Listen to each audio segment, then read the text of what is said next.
When my daughter shouted those words, "You will either serve my husband or get out of my house," I didn't respond with anger. No raised voice. No shaking fists. No desperate pleas. Instead, I smiled. It wasn't the smile she expected. Not the nervous, conciliatory grin I had worn too many times before when I let myself be humiliated in my own home. This smile was different. It was quiet, cold, final. I picked up my suitcase, the same battered leather one I had carried when I moved her and her mother into this house decades ago, and I walked out. Just like that, she was waiting for me to break down, like I always had. She thought I would beg, that I'd cling to the memory of family dinners and shared laughter. But this time, I left without a word. I left behind the walls I had built, brick by brick, the mortgage I had bled to pay, the house that once echoed with Martha's laughter before the cancer silenced it. A week later, my phone lit up with 22 missed calls, her number, again. But by then, the first seeds of my plan were already in motion.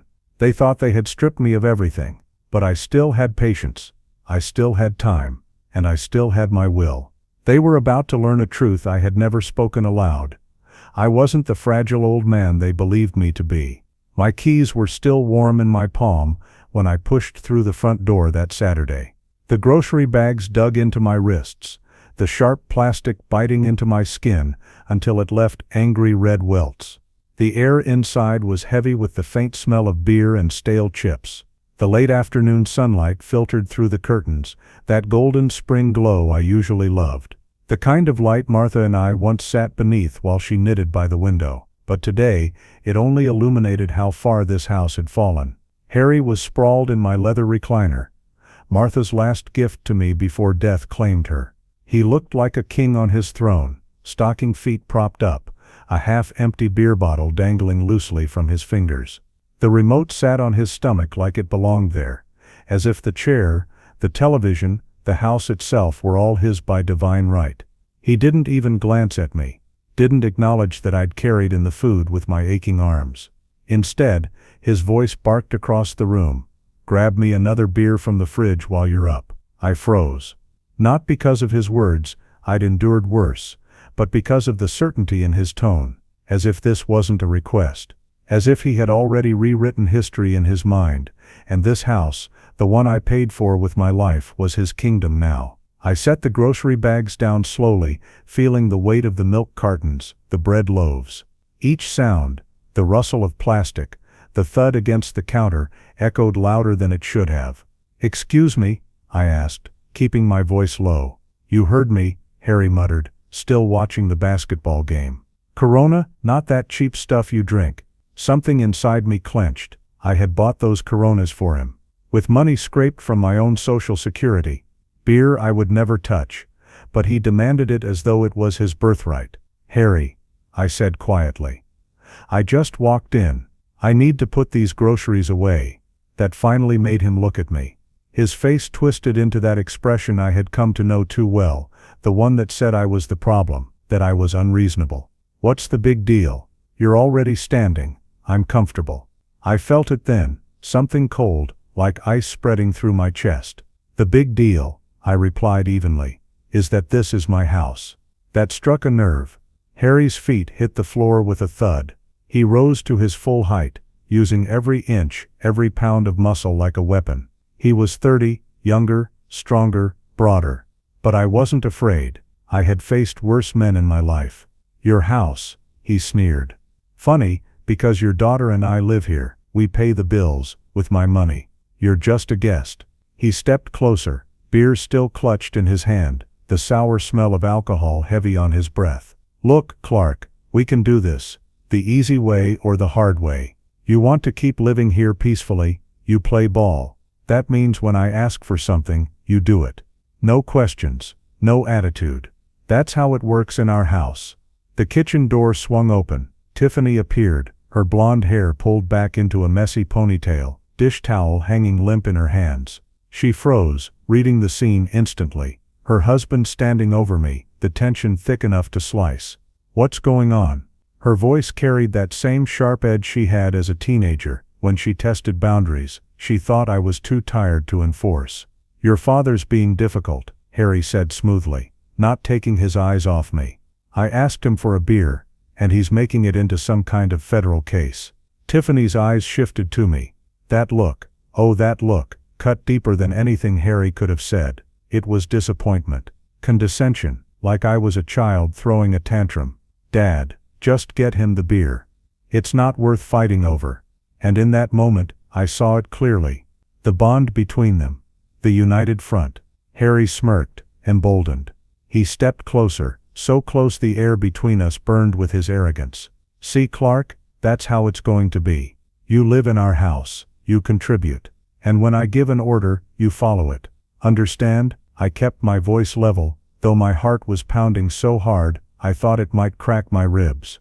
"Our house?" I repeated slowly. "That's right," Tiffany said, stepping beside her husband. Their silhouettes merged in the kitchen light, a wall I could no longer pass through. "Dad, you need to decide right now. Either you help Harry and do what he asks, or you can pack your things and leave." The words hung in the air like smoke, filling every corner of the room until I could barely breathe. I looked at my daughter, my little girl, who once curled into my lap during thunderstorms, clutching my shirt with tiny fingers, whispering that she needed me to keep her safe. I searched her face for that girl, but she was gone, and in her place stood a stranger. She stared back at me with Harry's same entitled expression, like they were reflections in a cracked mirror, feeding off each other's arrogance. "All right," I said quietly. Harry smirked, mistaking my calm for surrender. "Good. Now about that beer. I'll pack." The words cut through the room like glass. That smirk collapsed instantly, sliding from his face in slow motion. Tiffany's mouth opened slightly, her lips trembling with the beginnings of a word she couldn't quite form. They had both expected me to bend, to apologize, to shuffle toward the kitchen like a beaten dog. But instead, I turned toward the hallway. Behind me, I heard Harry suck in a sharp breath, his bravado punctured for the first time. Tiffany's voice cracked into the silence.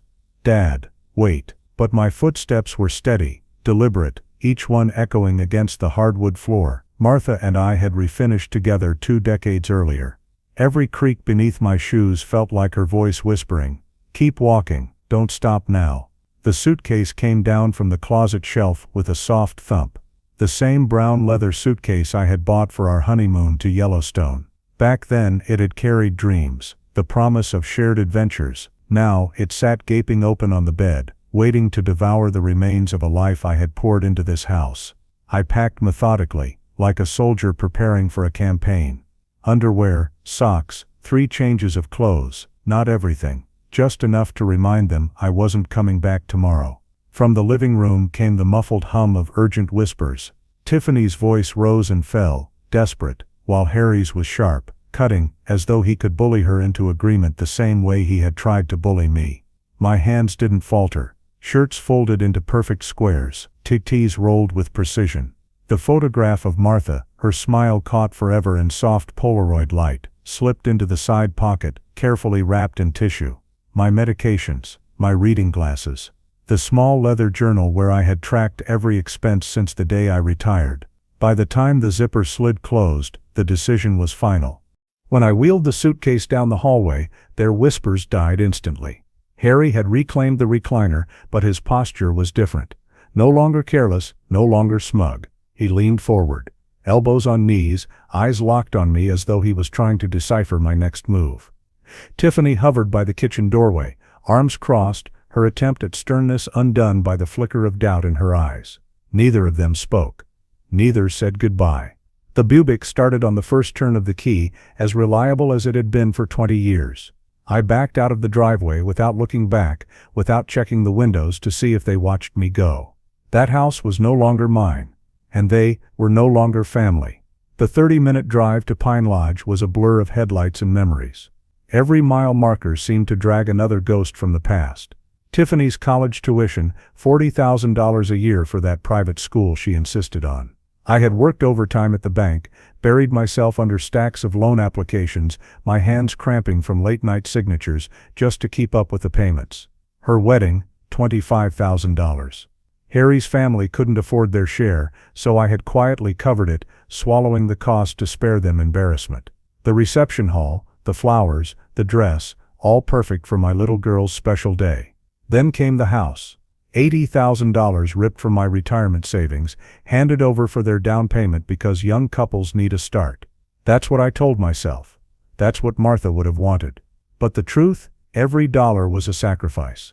My Social Security check bled into their mortgage, into their utilities, into their groceries. I convinced myself it was love, that I was keeping the family whole. But sitting behind the wheel of that old Buick, I finally saw it for what it was. They hadn't built their lives. I had built it for them. And now, they had the audacity to call it theirs. Pine Lodge Motel stood on the outskirts of town, a sagging row of rooms with peeling paint and a neon sign that buzzed and flickered against the night sky. My room was small, anonymous, 4 beige walls, a single bed, a chair, and a tiny table under the window. It smelled faintly of bleach and loneliness. I set the suitcase on the luggage rack and lowered myself onto the mattress. The silence pressed down heavy. Not the familiar, comfortable quiet of my old home, filled with the echoes of Martha's presence, but the hollow emptiness of a space that belonged to no one.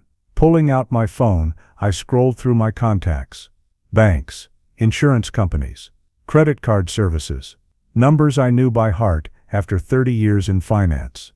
My fingers hovered, tempted before I slid the phone back onto the table. Not tonight. But soon, the laptop screen lit the room in a pale glow as I logged into my accounts. Numbers filled the page: savings, checking, retirement. Each balance glowed like a monument to a lifetime of discipline. Every denied luxury. Every night I'd chosen work over leisure. Every dream I'd set aside so Tiffany could chase hers.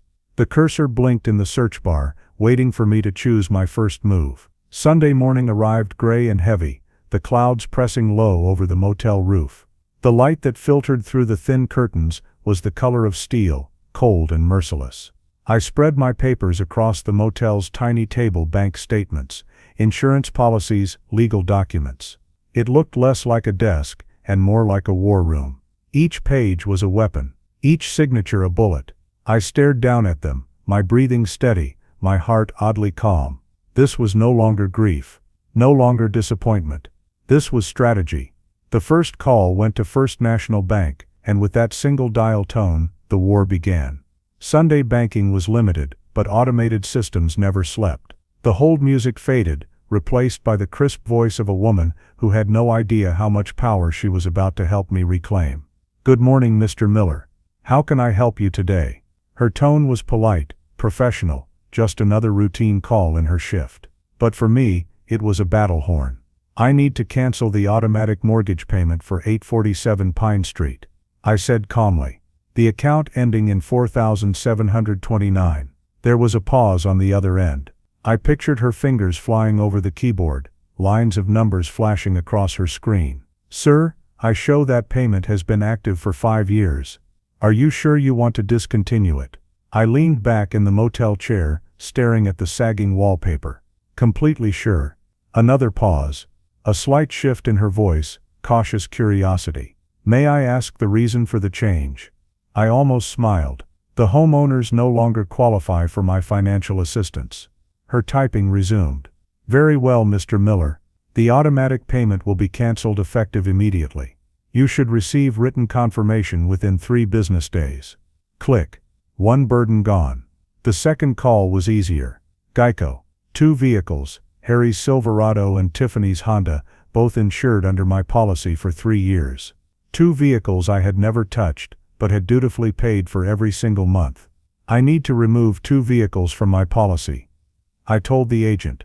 "My daughter and son-in-law will need to establish their own coverage." "When would you like this change to take effect?" "Today." The credit cards took longer. 3 accounts, 3 open veins bleeding me dry. Tiffany had been an authorized user on each Visa, MasterCard, even the Costco store card. $500 a month, groceries, clothes, gadgets, things I never bought and never needed, charged under my name. "Mr. Miller, removing authorized users will require them to apply for their own credit," the representative explained. "Any outstanding balances will remain your responsibility, but they won't be able to make new charges." "I understand," I said firmly. "Remove them immediately." One by one, the chains fell. Each call felt like lifting a weight from my shoulders. Each polite confirmation number was another lock clicking shut behind me, keeping them out for good. 30 years in banking had taught me the system's pressure points. I knew the legal language, the loopholes, the fine print. Everything I was doing was by the book, irrefutable, permanent, final. The life insurance took longer, but I started the process. $100,000 that had been earmarked for Tiffany, money meant to protect her future, to shield her from hardship. But family, I realized now, wasn't blood. It was loyalty. And loyalty was something she had already traded away. By noon, 8 calls were complete. Mortgage canceled. Insurance gone. Credit access revoked. Transfers stopped. The bleeding ended with nothing more than a series of polite conversations and confirmation codes scrawled across motel stationery. I sat back in the stiff motel chair, staring at my notes. Reference numbers. Effective dates. Each line was the record of my liberation. My phone sat silent on the table. No missed calls yet. No frantic messages. Not yet. They didn't know. They wouldn't know until the first bill landed in their mailbox. Until the first bank agent demanded money they didn't have. I closed the laptop and walked to the window. Outside, an elderly couple was loading suitcases into a pickup truck. The man lifted carefully, while the woman supervised, her hand resting lightly on his shoulder. Partners in rhythm, in routine. Martha and I had been like that once. The sight twisted something inside me, but it didn't weaken me. It steeled me. The phone buzzed. Unknown number. I let it ring. The week passed quietly for me, but for them, it unraveled. At Pine Lodge, I carved out a routine. Coffee in the lobby each morning, the cheap kind that burned the tongue. Breakfast at the little diner down the street, where the waitress called everyone on. Long meandering walks through Kalispell's quiet neighborhoods, my thoughts pacing alongside me. Meanwhile, my phone became a museum of missed calls. By Wednesday, 12 messages. By Friday, 22.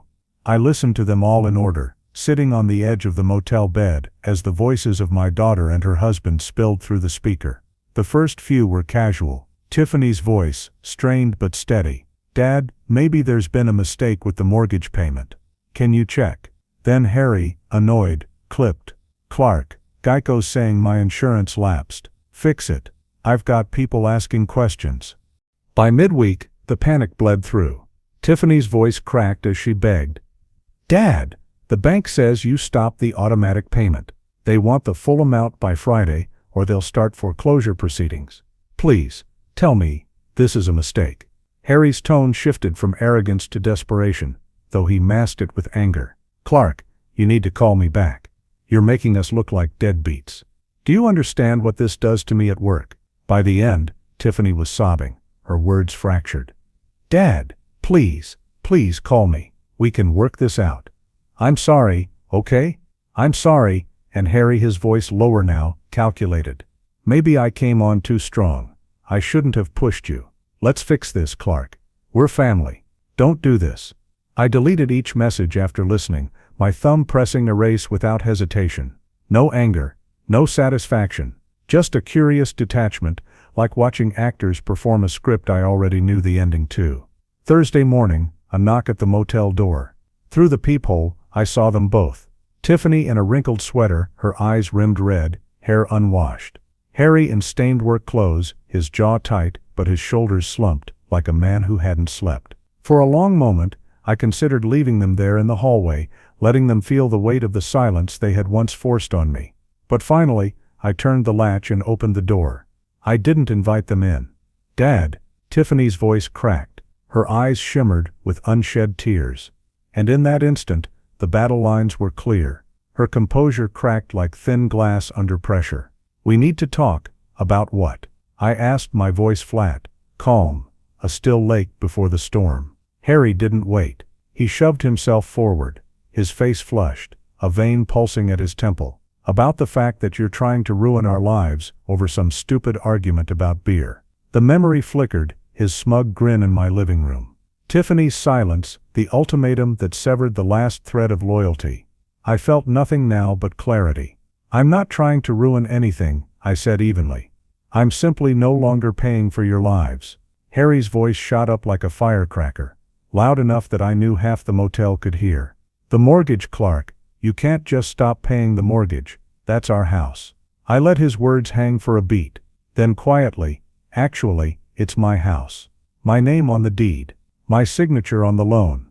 You two were just guests. Tiffany grabbed his arm, trying to rein him back.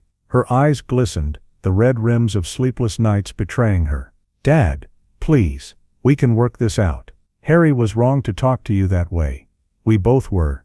But you can't just leave us with no warning, no discussion. I fixed her with a stare sharp enough to cut glass. You gave me an ultimatum. Do what Harry says, or get out. Those were your exact words. Her lips trembled. I didn't mean it like that. Yes, you did, I said, each word landing like a gavel. You meant every word. You just didn't expect me to choose option 2. Harry's posture shifted, anger giving way to a mock calm, his tone suddenly syrupy, rehearsed. Look, we all said things we didn't mean, but you're talking about our home, our credit, our whole lives. You can't just pull the rug out like this. I met his stare with the quiet finality of a man who had already won.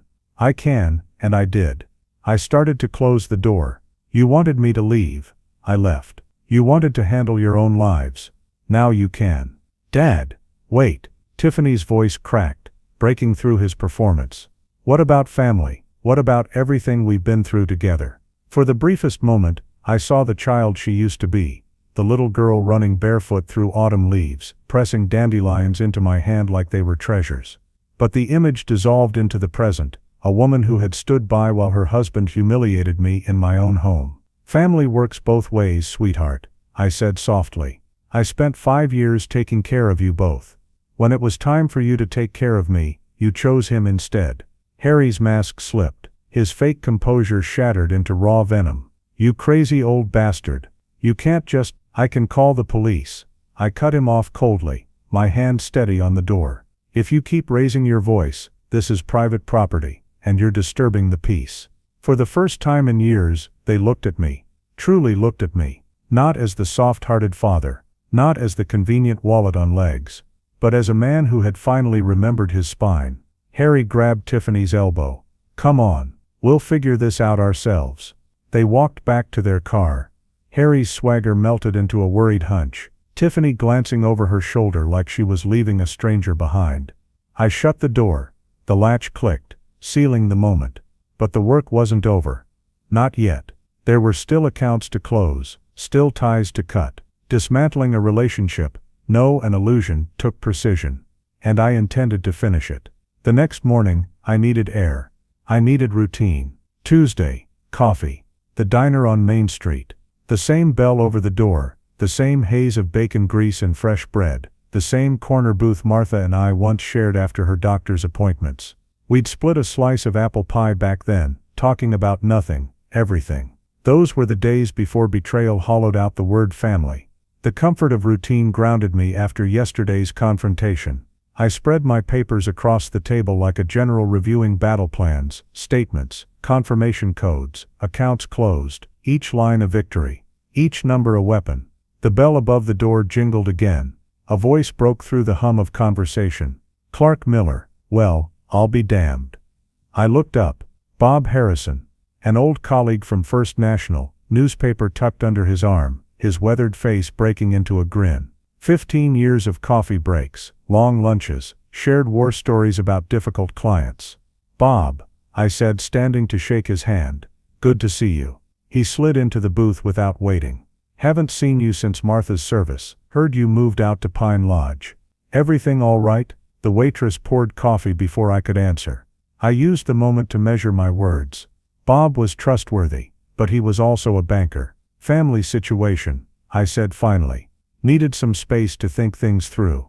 Bob studied me with a look that was half concern, half calculation. Then he leaned back, as if deciding something.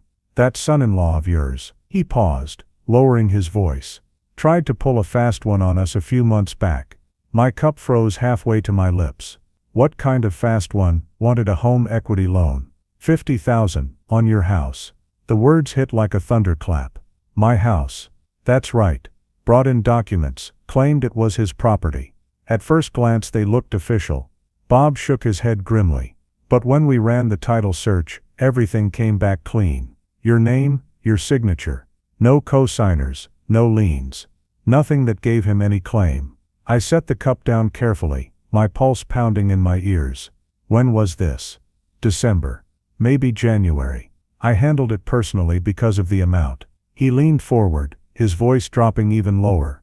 Clark, it wasn't a mistake. The documents he brought in were forged.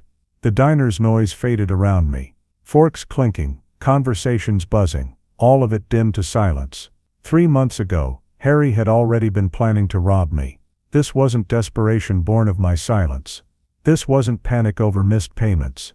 This was premeditated, calculated. Betrayal laid out in black ink on forged paper. Did you report it? I asked, my throat dry. We flagged it. Rejected the application, kept copies of everything. But technically, since no money changed hands, it's a gray area. Not exactly prosecutable.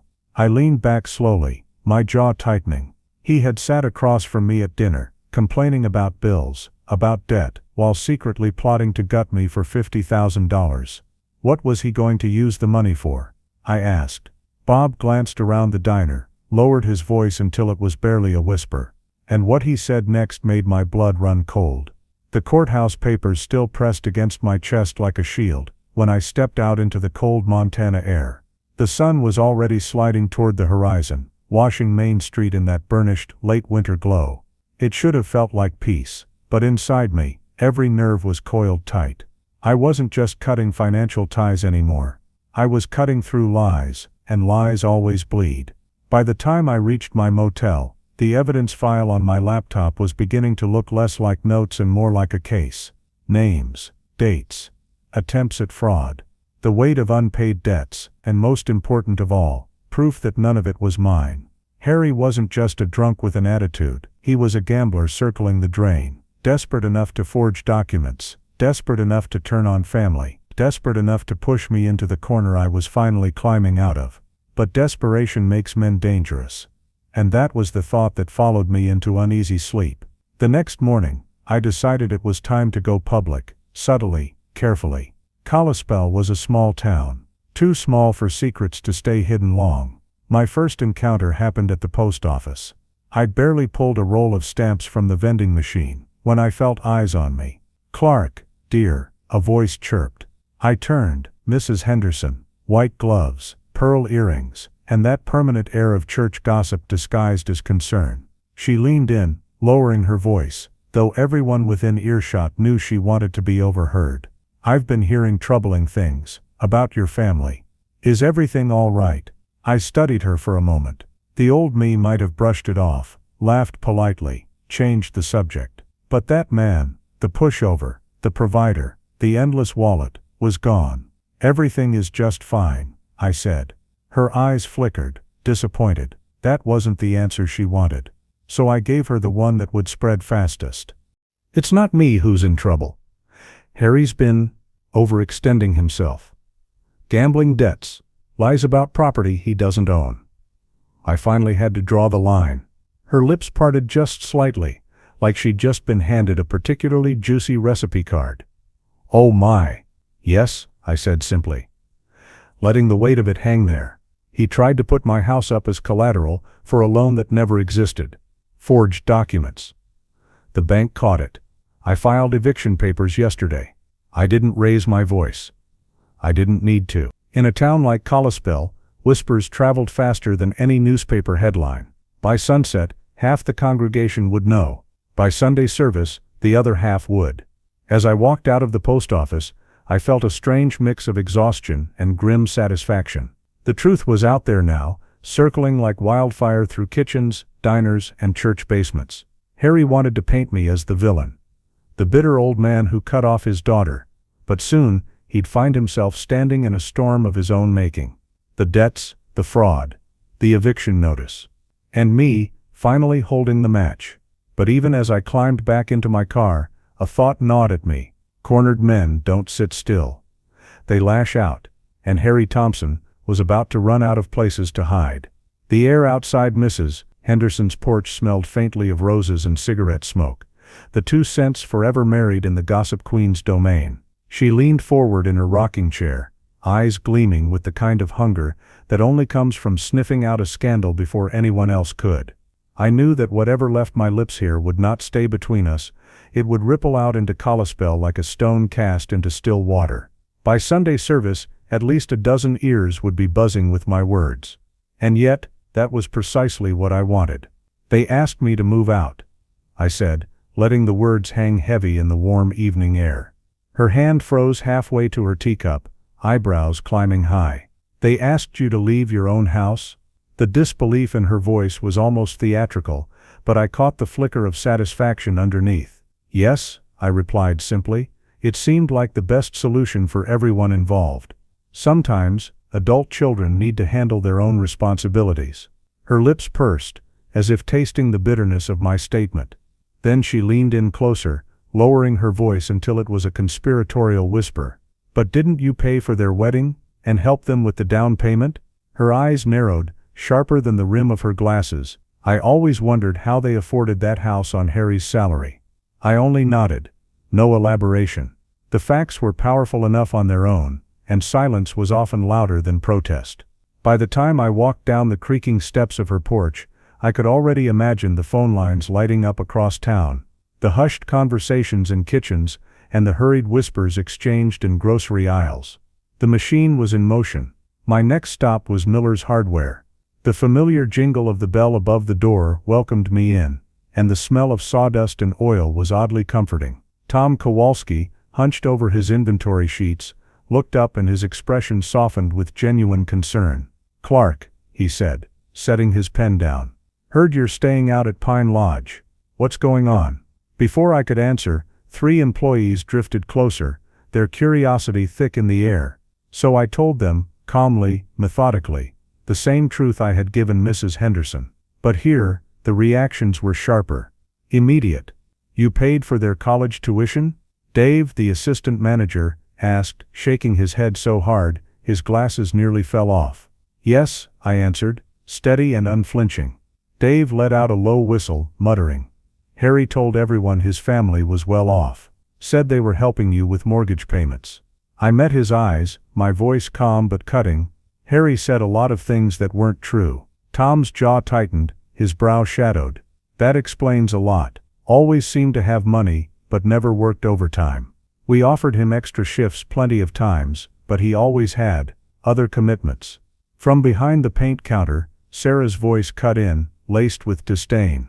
"Those commitments were probably at the casino. My cousin's seen him there." The room went still, not from disbelief, but from the satisfaction of puzzle pieces finally locking into place. By the time I left, I knew one thing for certain: the story was out, spreading like wildfire. And in a town like Kalispell, there's no firewall strong enough to contain it. My third stop was St. Mark's Lutheran Church. The building's stained glass windows cast fractured rainbows across the pews as Pastor Williams welcomed me into his office. He poured me a cup of coffee, its steam curling like incense in the quiet room. "Clark," he began gently, "several people have mentioned they're concerned about you. Can you help me understand what's happening?" I studied him for a moment. Unlike Henderson, unlike the chatter at the hardware store, there was no hunger for gossip in his eyes, only a genuine desire to understand. I respected that. "Pastor," I said, my voice low but steady, "I've been financially supporting my daughter and son-in-law for 5 years. Last weekend, they made it clear that my presence in the house was conditional. Conditional on following Harry's orders." The words were like ash in my mouth. "So I chose to leave." He let the silence linger, giving the weight of my decision the dignity it deserved. "That must have been incredibly painful." I sipped the coffee, staring at the dark liquid swirling in my cup. "It was clarifying," I admitted. "I love my daughter, but I won't be treated like a servant in my own home." Pastor Williams nodded slowly, leaning back in his chair. "Sometimes, loving someone means allowing them to face the consequences of their choices. It sounds like you've been protecting them from those consequences for a long time." I met his gaze. Too long. The afternoon sun was already sinking by the time I made my way to Annie's coffee shop. The place buzzed with Friday energy, retirees swapping stories, mothers soothing restless toddlers, off-duty workers laughing over their cups. I tucked myself into a corner booth, listening to the hum of voices all around me. Heard Harry owes money all over town. Clark Miller's been paying their bills for years. Always seemed odd how they lived so well on his salary. I stirred the cream into my coffee, watching the swirl dissolve into perfect stillness. Everything was happening exactly as I knew it would. Small towns are like living organisms. Whispers are their bloodstream, carrying truth faster than any rumor mill or advertising campaign. And once that truth takes hold, it doesn't let go. As I rose to leave, the shrill ring of my phone cut through the chatter. Mrs. Patterson's name glowed on the screen. My neighbor of 20 years. Clark, her voice came through, hushed but urgent. I hope you don't mind me calling. I wanted you to know there's been a lot of shouting at the house lately. Mostly Harry, but Tiffany too. Her words lodged deep in my chest, heavier than I wanted to admit. The storm was breaking, and for the first time, it wasn't me caught in the middle of it. Mrs. Patterson's voice lingered in my ear long after the call ended. Yesterday, the police drove by twice, she had said. Her words carried more weight than perhaps even she realized. The quiet vigilance of a neighbor who had watched my family grow for 20 years was now a lifeline of truth in a storm of lies. Thank you for letting me know, Mrs. Patterson. I appreciate you keeping an eye on things. There was a pause, her tone softening. Are you safe where you're staying? Do you need anything? Her concern cut through the bitterness of the past few days. A reminder that not all ties frayed with betrayal, some were reinforced by genuine care. I'm fine, thank you. Just taking things one day at a time. That night, alone in the dim motel room, I sat with the hum of the mini fridge and the flicker of a muted television casting shadows against the walls. I replayed the day's conversations in my head, each one a note in a growing symphony of truth. I didn't need to lift a finger in vengeance. The town itself was doing the work for me. Social pressure was building like a rising tide, swallowing Harry and Tiffany's lies without my push. People simply recognized injustice when it stood in the open. Then my phone rang. An unknown number. I didn't answer, but as the voicemail played, I recognized the tone instantly, professional, detached, insistent. This is Marcus Webb from Frontier Financial Services. We're looking for Harry Thompson regarding a past due account. Please call us at your earliest convenience. I closed my eyes and exhaled slowly. Of course. Harry had likely used my address for his credit applications, trying to anchor his sinking debts to my name. Another thread in the tapestry of deception. Another piece of evidence for my growing file.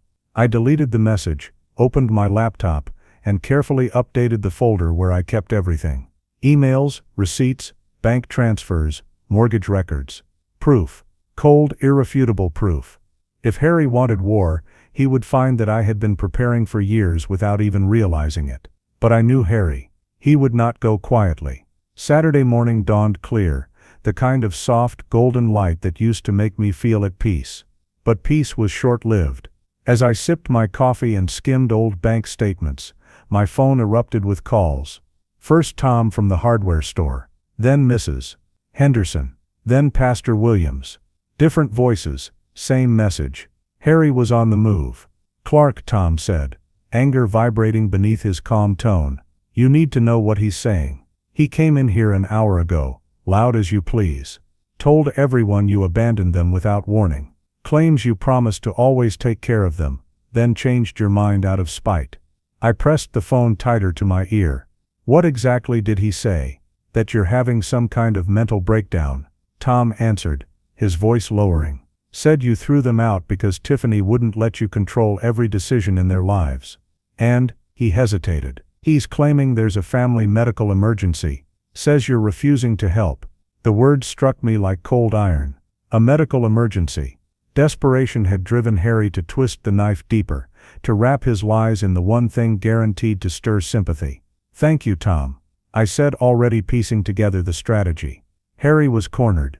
His creditors must have been closing in, forcing him into this reckless campaign. Minutes later another call. This one carried the clipped authority of law enforcement. Mr. Miller, this is Detective Morrison. I wanted to give you a heads up. Harry Thompson was here this morning, filing a complaint about elder abuse. Elder abuse. The words tasted bitter. Yes, sir. He claims you're being manipulated by someone at the bank into making bad financial decisions. Said you're not competent to manage your own affairs. My grip on the phone tightened, but I kept my voice steady. And I told him we'd need medical documentation and witness statements, Morrison replied, which of course, he didn't have. I thanked him, but the chill had already seeped into my bones. Harry wasn't just spreading rumors now, he was trying to carve an official record of my supposed incompetence. A dangerous move, and one I couldn't ignore. Then Tiffany's name flashed on my screen. Her voice was raw, dripping with tears. "Dad, please pick up. I know you're angry, but there are things you don't understand. I'm pregnant, Dad. The stress from all this is making me sick. The doctor says, if things don't calm down, I could lose the baby." The words clawed at me, stirring that old familiar instinct to protect. For years it was that same pull that had opened my wallet, silenced my doubts, and made me forgive the unforgivable. "Congratulations, sweetheart," I said carefully. "When did you find out?" "Last week. Right before everything fell apart." Her voice cracked in what might have been grief, or calculation. "Dad, I can't lose my baby, because of money problems. You always said family comes first." I let the silence weigh down the line before answering. "Family does come first. That's why I spent $60,000 on your education, $25,000 on your wedding, and countless more keeping you afloat. But what about now? What about your grandchild?" Her plea was a dagger wrapped in silk, twisting at the most vulnerable part of me. Yet something was off. Too perfect. Too rehearsed. "Tiffany," I said slowly, "have you seen a doctor about these complications?" A pause, then "I have an appointment next week." "Which doctor?" "Dr. Richards. At the women's clinic." I leaned back, my chest tightening. I knew Dr. Richards. She had cared for Martha for years. "I'll call her office. See how I can help with the medical expenses." "Dad, you don't need to call," she snapped, the sharpness breaking through the fragile act. "If there's a genuine emergency involving my grandchild," I said firmly, "I want to help. Dr. Richards will know the best way." Her voice hardened. "You can't just call my doctor. That's private." "You're right. She can call me directly to discuss payment options." The line went dead, abrupt, final, and in that silence, I had my answer. An hour later, I walked downtown. The sun was bright, but the air felt heavy, charged with whispers I couldn't yet hear. Outside First National Bank, Harry's voice carried through the crowd like a carnival barker desperate to sell snake oil. "He's lost his mind," Harry declared to a knot of customers. "Senile old man thinks everyone's trying to steal from him. Kicked his own pregnant daughter out of the house over nothing." The crowd shifted uneasily. Some nodded along, others looked uncertain. And then they saw me. Heads turned, faces softened, and the whisper of recognition spread like wind through dry leaves. Harry spun around, the flush of anger already climbing his neck. His eyes locked onto mine, brimming with fury and fear. "There he is," he shouted, his voice cracking. "The man who abandoned his own family." I stepped forward, calm and deliberate, my voice level but sharp enough to cut through the murmurs. "Hello, Harry," and in that moment the entire town seemed to hold its breath.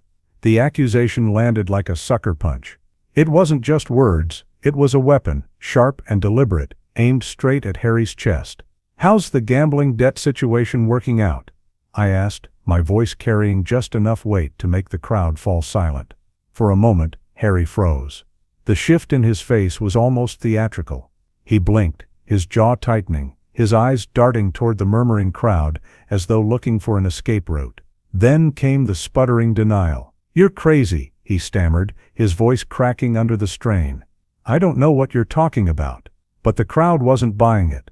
They'd already started whispering, the sound of murmurs spreading like wildfire, each voice carrying fragments of a puzzle that had suddenly begun to make sense. $18,000, I continued, calm but merciless, according to Detective Morrison. Glacier Peaks Casino. Mostly poker tables. Gasps rippled through the crowd. Some people turned to each other with wide eyes. Others pulled out their phones, already recording, already memorializing this unraveling moment. I looked around at them, then back at Harry. Amazing, isn't it? How much money a man can lose when he's not paying his own living expenses. Harry's skin turned from flushed red to a deep, dangerous purple. His nostrils flared. He stepped forward, using his size and height like a cudgel, trying to intimidate me the way he had done countless times in the past. "You senile old bastard," he spat. "You can't just, I can document." I cut him off, my voice firm and deliberate. "Every dollar I've spent supporting you for 5 years, can you document where your paychecks went?" That was the kill shot. The crowd leaned in, their attention hooked, their judgment palpable. The tide had shifted. Harry could feel it. His eyes darted nervously. His lips parted as if to say more, but no words came. He knew he was losing control of the narrative, losing the battle he thought he could dominate. Finally, he growled, pushing through the wall of onlookers. "Come on. This isn't over, Clark," and just like that, he stormed away. But the damage was done. Phones had recorded every second, and I knew within the hour, the real story would be circling social media like vultures over a battlefield. Later, back at the motel, I sat at my desk, laptop open, the glow of the screen reflecting the storm in my thoughts. I began documenting everything, every word, every threat, every glance. Harry's counterattacks were built on lies, and lies don't survive in daylight. The community knew me. They trusted my character. They'd seen my years of work, my quiet patience, my integrity. Harry's accusations, that I was senile, that I was abandoning family, those things rang hollow, but one claim wouldn't leave me alone. The pregnancy, Tiffany's pregnancy. If it was true, it complicated everything. If it was a lie, it was a weapon sharpened against me. I couldn't ignore it. I picked up the phone and dialed Dr. Richards's office. If there was a real emergency, I would help. I always would, but I wouldn't be manipulated by another fabricated crisis. Harry had already crossed the line. I hung up and walked to the window. Downtown's neon lights flickered in the distance, reflecting off rain-slick pavement. Somewhere out there, Harry was fuming, his anger curdling into something darker. That's when I made the call. "James, we need to talk." I told Detective Morrison. His voice came steady, professional. "What happened now?" "He confronted me publicly," I explained. Made threatening gestures in front of witnesses, his whole demeanor. It's like watching someone losing control, escalating. "I want to file a formal complaint, maybe even explore protection options." "Bring any documentation you have," Morrison said, "tomorrow morning." First thing. But I wouldn't need to wait until morning. An hour later, a knock rattled my motel door. Steve Brennan, the Pine Lodge night manager, stood there. Stocky, solid, the kind of man who'd seen combat, and could smell trouble long before it arrived. "Mr. Miller," he said, voice low. "That man who was yelling in our parking lot earlier, he came back. About 20 minutes ago. Stood outside your door. 5 minutes, maybe more. Then left. Made some guests nervous." My stomach tightened. "Did he say anything?" Steve nodded grimly. "Muttered something about teaching old fools lessons. We've got it on security video, if you need it." That was it. That was the evidence I needed. Physical proof. Harry wasn't just spiraling, he was stalking. "Steve," I said, my voice steady, "would you be willing to provide that footage to the police?" He didn't hesitate. "Absolutely. A guy like that shouldn't be intimidating." Elderly residents. The following morning, I walked into the police station carrying 2 things, Steve's USB drive and a carefully written timeline of Harry's escalating behavior. Detective Morrison met me at his desk, his eyes scanning the documents, his jaw tightening with every line. When he finally looked up, his voice carried the weight of finality. "Clark," he said, "this shows a clear pattern of intimidation. Combined with what I saw yesterday at the bank, we have grounds for a restraining order." And for the first time in weeks, I felt something close to relief. But it was fragile, because I knew Harry, and Harry didn't quit. He was wounded now, cornered and cornered. Men don't always retreat. Sometimes, they attack. The detective's words landed like a bucket of ice water, poured straight down my back. "Adverse possession laws," Jim said. I blinked. "You mean squatters' rights?" He nodded, his expression grim. "Harry consulted a lawyer about it Friday. He was researching whether he could take ownership of your house based on continuous occupancy." The air in the station seemed to grow heavier. The walls felt closer, my pulse quickened. Jim leaned forward, his voice steady but edged with disgust. Montana requires 5 years of hostile occupation. They've been there 3. He was planning to wait 2 more, then file a claim. The implications staggered me. My knees felt weak, and I gripped the arm of the chair for balance. Harry hadn't just been freeloading, he hadn't just been mooching off my generosity, he had been executing a long-term plan, deliberate, cold, calculated, to steal my home out from under me. The house I built, the house where Tiffany grew up. Does he have any claim? I asked, my voice barely above a whisper. Jim shook his head. None. Adverse possession requires hostile occupation without the owner's permission. You gave them permission. They never paid rent, never paid property taxes. There's no legal basis. He pulled a file from his desk drawer, setting it between us like a verdict. But Clark, this shows premeditation. He's been planning this theft for years. I sat there in silence, my mind replaying every beer fetched, every insult ignored, every manipulative smile Harry had offered. The beer incident, it wasn't about dominance, it was about deception. A performance to protect a bigger lie. What about the restraining order? I finally asked. Jim's face softened slightly. I can fast-track it. Given this evidence, you'll have it by this afternoon. When I left the police station, I was no longer just a father-in-law who'd been wronged. I was a man who had seen the full measure of my enemy. Harry hadn't stumbled into arrogance. He had constructed it, piece by piece, for years. And now, I was done playing defense. Walking back to my car, I pulled out my phone and scrolled to Marcus Webb's number. Frontier Financial Services. One of Harry's creditors, who had left too many voicemails.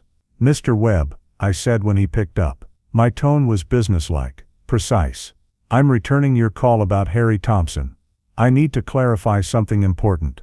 He does not live at my address. He has no legal claim to my property. He listed my address on his applications fraudulently. If you're looking for him, he works at Mountain View Auto Dealership, on Highway 93. Click. Done. The next call was to Continental Credit Recovery. Same message. Calm. Clinical. Final. This is Clark Miller.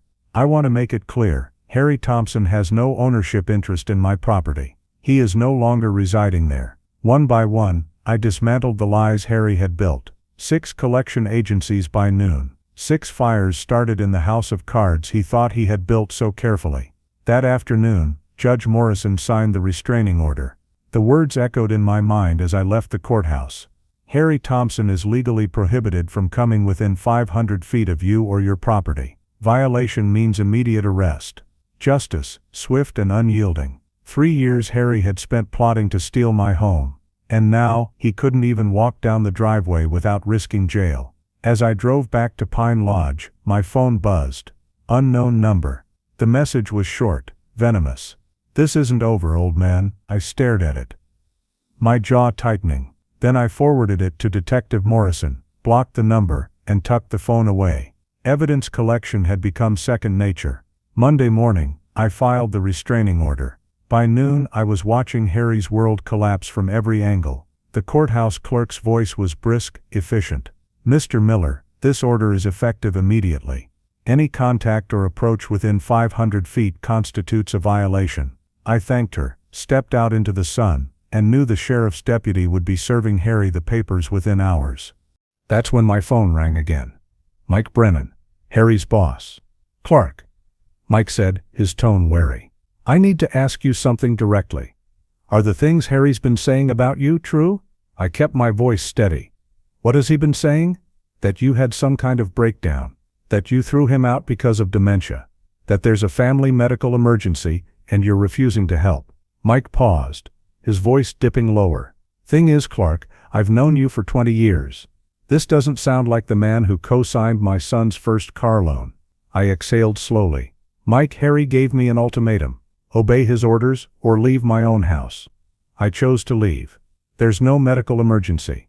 My mind is sharp, and both my banker and my lawyer will confirm it. As for the police, well, Detective Morrison can speak to that himself. A long silence. Then Mike spoke again, heavy with resignation. I was afraid of that. Clark, I've had 3 customers today mention Harry owing them money. One recognized him from the casino. This is affecting my business. I can't have that kind of controversy around my showroom. I'm going to have to let him go. 20 minutes later, I sat at Annie's coffee shop, steam rising from my cup, when I saw it. The first debt collector's car pulling up to my former house. Bold letters across the magnetic door sign. Continental Credit Recovery. I didn't need to hear the conversation to know what was happening. The house of cards was folding in on itself. My phone buzzed again. Tiffany's number. Her voice was sharp, panicked. "Dad, there are men at the house asking about Harry's debts. They want to know about our assets, our income, everything." I lifted my cup slowly, the bitter coffee warming my throat as I listened. The storm had reached their doorstep, and it was only beginning. Her voice carried genuine panic now, trembling over the phone line. "Dad, what did you tell them?" I took a slow breath, steadying my tone. "I told them the truth. That Harry doesn't own my property. That he no longer lives here." Her words came in a rush, brittle and frightened. "But they're talking about garnishing wages, seizing assets." "Dad, I don't understand any of this." I leaned against the car door, eyes fixed on the horizon. "Sweetheart, that's what happens when someone borrows money they can't repay. Those are the consequences Harry created, not me." Silence. Then a whisper, almost childlike. "He owes $18,000. How is that even possible?" I closed my eyes. She really hadn't known the full extent. "Gambling debts," I said softly. "Glacier Peaks Casino, according to Detective Morrison." Another silence, heavier this time. Then barely audible. "He told me he was working overtime those nights." The lie hit her harder than the debt ever could. "I'm sorry you're learning this way, Tiffany," I said gently. "But better now than later." Her voice cracked again. "And the sheriff's deputy was here too. Served Harry some kind of papers. He's been ranting, throwing things. He looks unhinged." I felt my jaw tighten. "The restraining order," I explained. "Harry's just realizing his options have evaporated completely. Dad, he's talking about leaving town. Says there's nothing left here for him. What am I supposed to do?"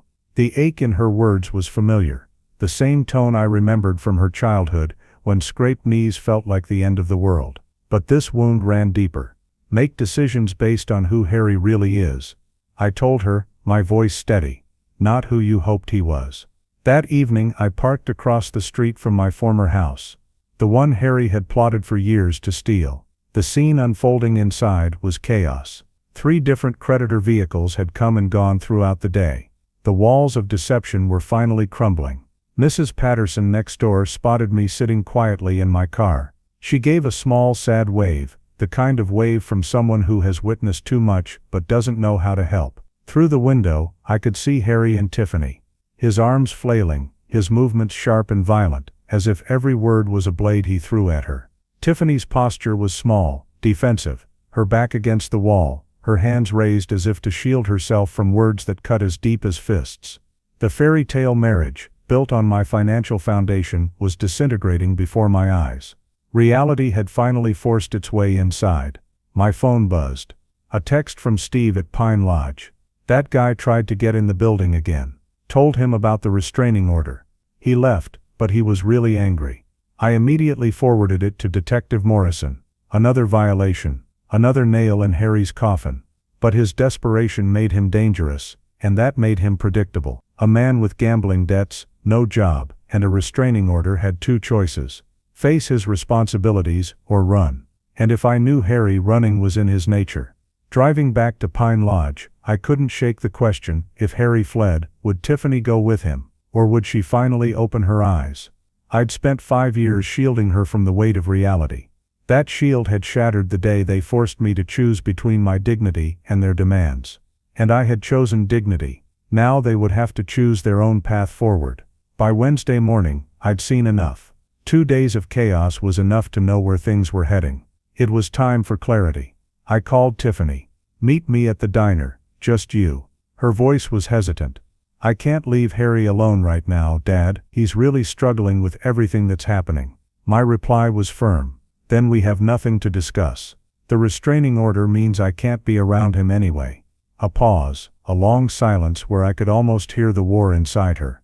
Then finally, "Where do you want to meet?" "Main Street Diner. 2 o'clock, back corner booth." I arrived early. Always early. I chose the booth that faced away from the street, so there would be no excuses, no distractions, just truth. When Tiffany walked in, she looked older than 28, worn down, stress carved into lines around her eyes. She slid into the seat across from me, fingers nervously twisting the strap of her purse. Her words spilled out immediately. "Dad, I know you're angry, but Harry's lost his job. These debt collectors won't stop calling. The phone rings constantly. People show up at the door demanding money we don't have." I raised a hand, waited until she stopped. Then I spoke, calm but deliberate.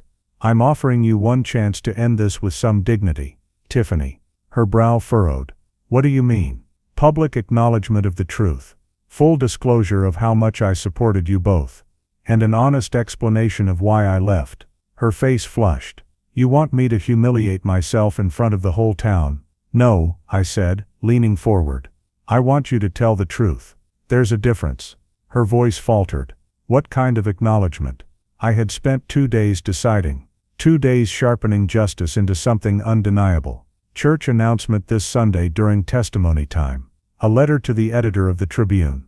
A Facebook post visible to all our mutual friends. Full details, tuition, wedding costs, mortgage payments, and the ultimatum that drove me out of my own home. Her voice shook. "Dad, people will think, they'll think you had a father who loved you enough to sacrifice his retirement for your happiness. And that you took it for granted until it was gone." Her eyes fell to her coffee cup, untouched, hands trembling. "What about Harry?" "Harry is no longer part of any equation involving me. The restraining order is permanent. If you choose to stay with him, that's your decision. But it means choosing him over any relationship with me." Her lip quivered. "You're asking me to choose between my husband and my father." "No," I said softly. "I'm asking you to choose between a man who threatened me and a man who raised you. The fact that you see those as equal tells me how far we've drifted." Her silence was heavy. Painful. Then she whispered, "What about the house? It's been in our family for generations." I leaned back. My voice was calm. Final. "It's going to the Montana Veterans Housing Initiative. 3 families of veterans will live there. People who understand what service and sacrifice truly mean." The words hit her like a blow. She flinched.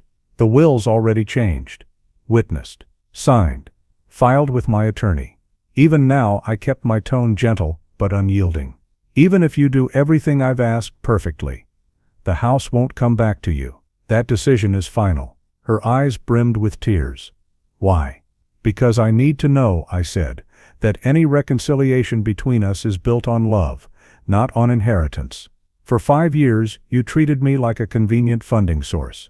Now I want to see if there's anything left between us beyond money." Her coffee sat untouched. Her hands trembled. And for the first time in years, Tiffany had no words. Tiffany's eyes filled with tears. Real ones this time. Not the crocodile kind I'd seen before. No manipulation, just raw regret. "I'm sorry, Dad," she whispered, her voice breaking.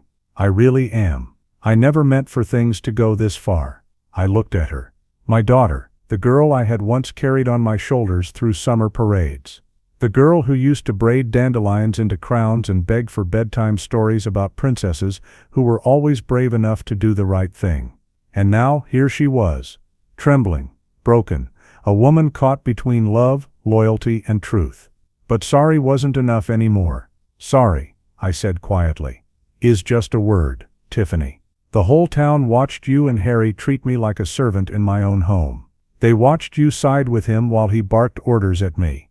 They watched you give me ultimatums in the house I built with my own hands." I leaned forward, my voice steady, calm. "Words are easy. I need to see actions." Her lips trembled. "What if I can't do it? What if I can't stand up in front of everyone and admit how wrong we were?" "Then," I said, "you'll live with the consequences of that choice. Harry will leave.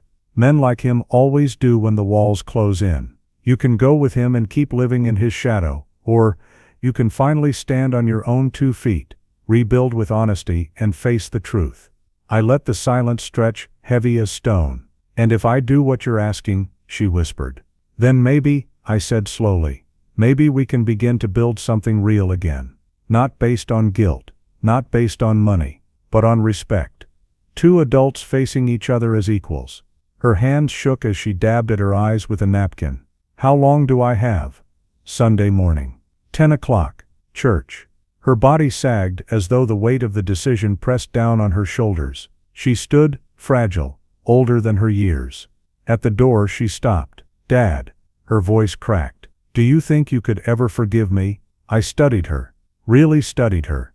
Not the woman who had chosen Harry over me. Not the stranger who'd thrown me out of my own home. But the daughter I once knew. "Forgiveness and trust are different things, Tiffany," I said softly. "I forgave you the day I walked out instead of fighting. But trust," I shook my head. "Trust has to be earned. One honest action at a time." She nodded. Then she was gone. Sunday morning came clear and cold. The sanctuary was fuller than usual. Word had traveled fast.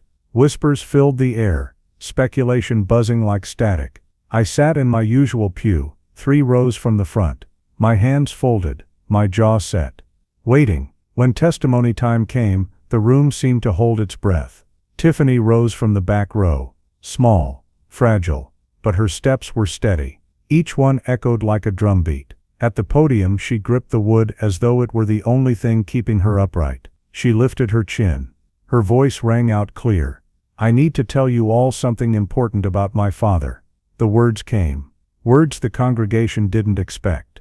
Numbers, sacrifices, details they could not deny. 5 years of financial support, $160,000 for her education, $25,000 for a wedding Harry's family never paid a dime toward, mortgage payments, grocery bills, utility checks, even car insurance. She told them everything, every dollar, every sacrifice, every humiliation. The sanctuary was silent, but the weight of the truth pressed on every soul. And then the heart of it. 3 weeks ago Tiffany's voice cracked. "We gave my father an ultimatum. Obey Harry, or leave his own home. He chose his dignity. I chose my husband. I was wrong." Gasps, whispers, tears. Every face turned toward me, then back to her. Her final words cut through the silence like a blade. My father deserved gratitude, respect. Instead we gave him demands. I can't undo the past, but today, I choose the truth. The congregation erupted, not with judgment, but with murmurs of support, compassion, even relief. Pastor Williams himself had tears in his eyes. After the service, hands gripped mine. Voices offered words of encouragement. Neighbors who had watched from the outside finally understood the full story. But the most important moment came when Tiffany found me outside. The letter to the Tribune runs Wednesday. The Facebook post goes up tonight. Her voice was steady, honest. She hesitated, then added, "Harry's gone. Packed his truck, disappeared. No note, no goodbye. Just gone." I wasn't surprised. Men like Harry never stayed when the debts came due. She lowered her voice. "I filed for divorce this morning. He'd been using my credit cards for gambling.